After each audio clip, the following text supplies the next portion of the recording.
Hey YouTube, it's Crush1990, and today I have my Age of Sigmar Champions deck collection. And again, like the other videos, they're in binders because I don't get to play this very much.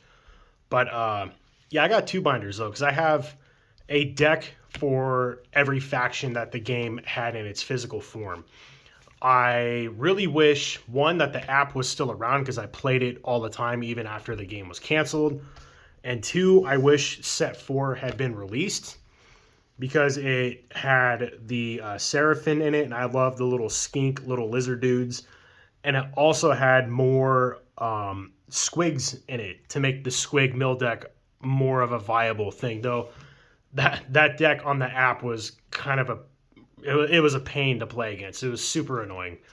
But anyway, I'll go over all the decks that I have. They're all in sleeves.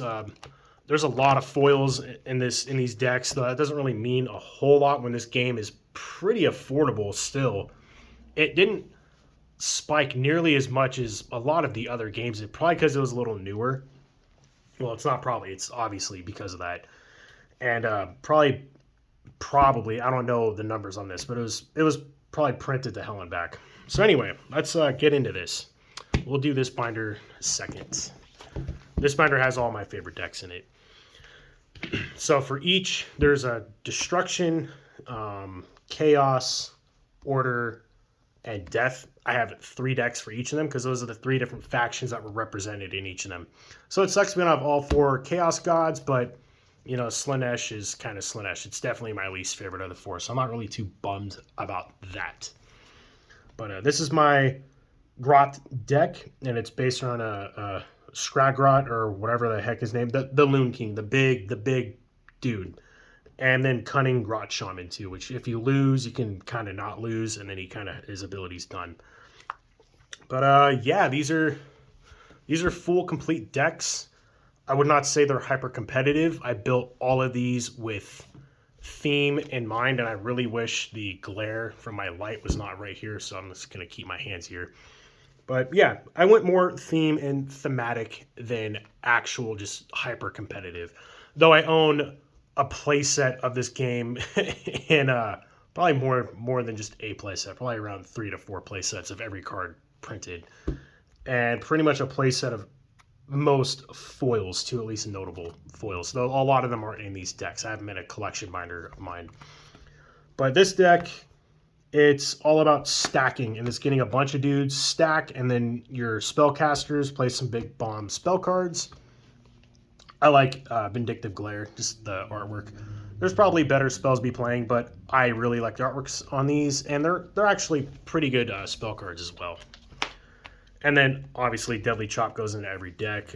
Whirling Death is pretty amazing too. Call the Moon, and so on and so forth. This is a pretty fun kitchen tabletop casual deck to play. It's fun beating your opponent's face in with a bunch of little grots that are really dumb and don't know any better. And then this one is my Gordrak Fist of Gork, and it's cool because I actually have this guy as a model because I play Age of Sigmar, the actual miniatures game. I play 40k as well. I have more armies than I can count, and I can't even talk about how many thousands of dollars of models I own for that game. It's something I'm not going to go over in the video. But yeah, I love Warhammer and 40k. Eventually I want to get into more of the Warhammer card games. I would love to get Conquest, but it is insanely expensive to find the core set. So it is what it is. This deck is really aggressive, very much an aggro deck. You just want to play a bunch of dudes. These gain you additional actions. These gain you additional actions, and you just want to dump dudes out and just get into combat as fast as possible, doing as much damage as you can. And finally, it is these like ogre dudes, the ogre mod tribes. They're really slow, really grindy. They're okay. They do have good cards, but I would not say they're like the best deck to build a particular theme around. The Auric guys are hands down the best for destruction, in my personal opinion. And the next is my next favorite deck, and it's all about Rodigus Rainfather. It's all Nurgle. I love Nurgle. I don't have a Nurgle army anymore. A friend of mine got all of his armies stolen out of his car, and so I gave him my Nurgle army to kind of get him back into the hobby again. So that army now lives and resides with him.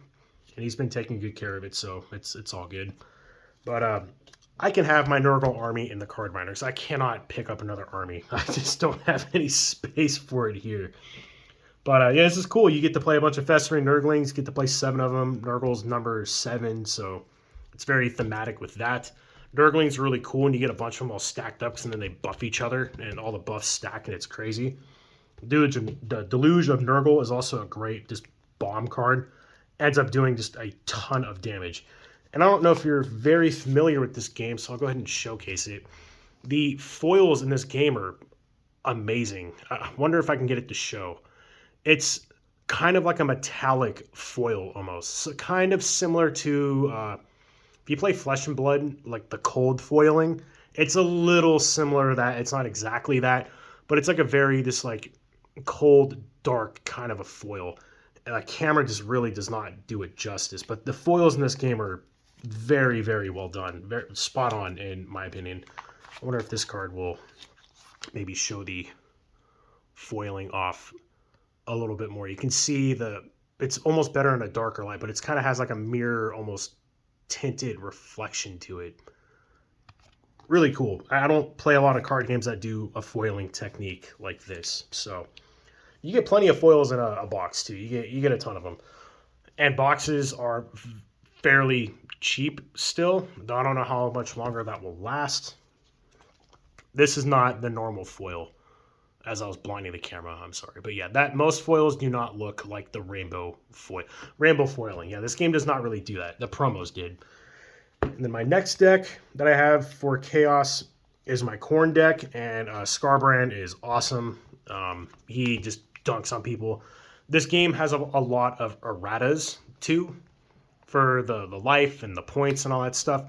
I don't play any of that crap because I don't care. I play cards as they're printed and written, and I don't do anything to take advantage of that, not knowingly anyway. So all of these lists are built with that in mind. These, if you were to go with that, errata, some of these would, I think this deck would probably not be legal. Again, I don't care because there's like no tournaments for this, and I don't really play this on anyone, so I have this just kind of for me.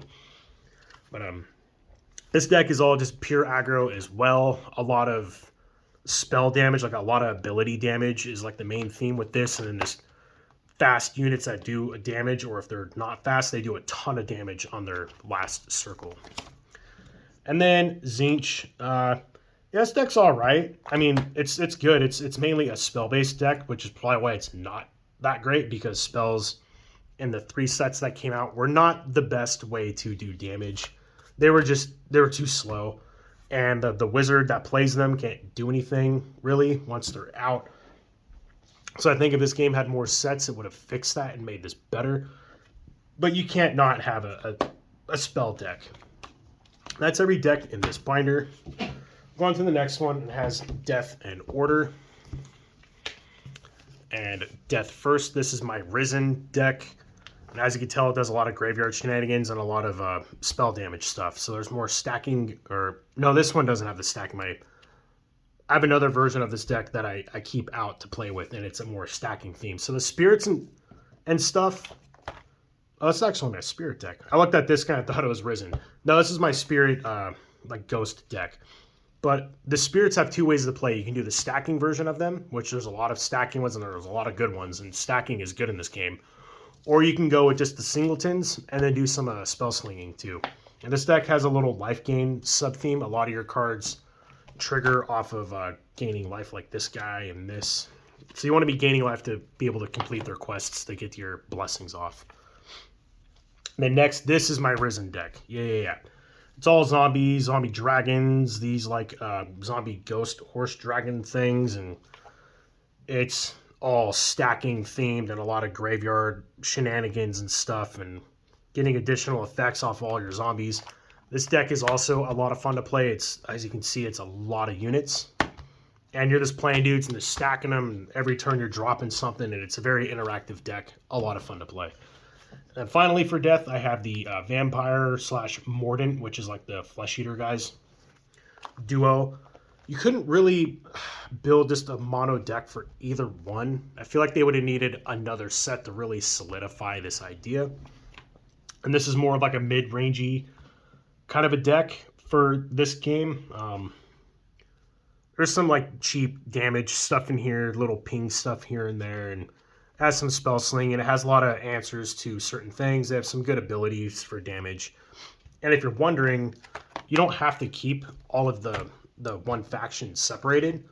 All three of these like death decks, I can make a good competitive deck out of just these cards alone. Like you don't need to keep Spirit with Spirit and Risen with Risen, and so on and so forth. All the death card pool right here can mix and match for a single deck. So that's another thing too. I have a list somewhere. I have it written down on a piece of paper where I have gone through each faction, actual faction, like Death or Allegiance, I guess, and made a singular deck out of all three of these for competitive reasons, though I never foresee myself actually using it, unfortunately. And then finally, and this glare sucks. I don't know why it's really bad in this video. But finally, I have all of my order decks, and my favorite of the order decks, the only one I really like, actually, is Sylvaneth. And this one's kind of like a combo-y based deck for this game. There's a lot of mechanics in here that make you discard cards from your hand to get additional effects. And there's a lot of cards here that do things when they're discarded. So it's a lot of synergy. I guess it's more synergistic than combo-based, but this deck doesn't really play like any of the other decks in this game.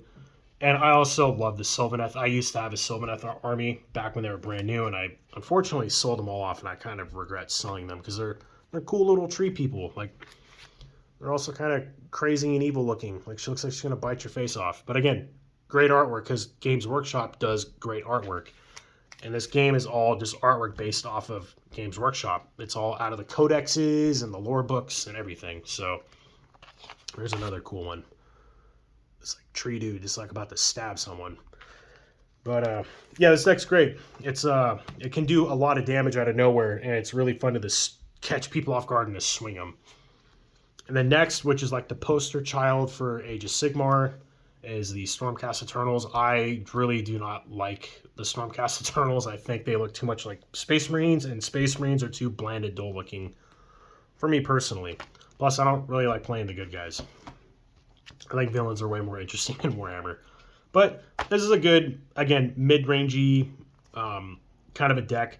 With Stormcast, you can either focus on doing a lot of damage, or you can focus on like high defense and absorbing damage and then dishing it back out. This one, I have like a beast little theme here with one of these guys.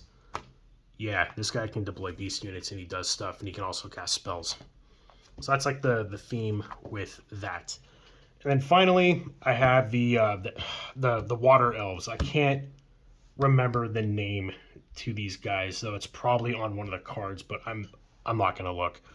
I think these had a good idea, but again, it needed another set to give it a wider card pool, because there's not really a whole lot you can do. There's not a whole lot of units and spells that I'm not playing, really. There's I don't know, maybe like 10 more cards or something that I'm not playing. And a lot of them are kind of dull and just don't really do a whole lot. So I went with the most interesting cards and power level wise too, from what I know for this game. Again, I'm not an expert on this game, so take what I say with a grain of salt.